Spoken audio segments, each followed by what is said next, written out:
હાલ તો ભાઈ ગાડી લઈ લે તો મોરબી જવું છે. કેટલું થાય?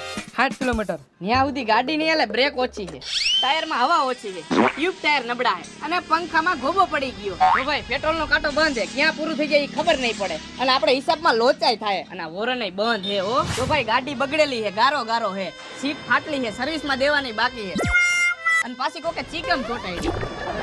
જો ભાઈ પેટ્રોલ પંપે પૂગે એનું કઈ નક્કી નથી અને પૂગે તો માંડ પૂગે અને જો નો પૂગે તો તું ધકાઈ કેમ મારીશ અને પાછો રહ્યો તું સેલિબ્રિટી. બોલ હવે ભાઈ ખાલી ખોટા બાના નો કાઢ, તારે ન આવવું તો ના પાડ દે. ભાઈ આવવાની મારી ના નથી, જી છે ને તને ચોખ્ખું કહું છું. રહેવા દે ભાઈ, હું આશીષને ફોન કરું છું, ઓને આશીષ ઓલીને મળતા આવશે.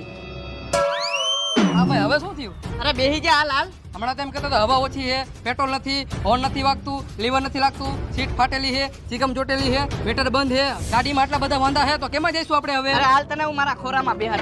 રહેવા દે ભાઈ, આશીષ આવી ગયો, અંબે જઈ મળવા. આ ઉભો રહે તો મારું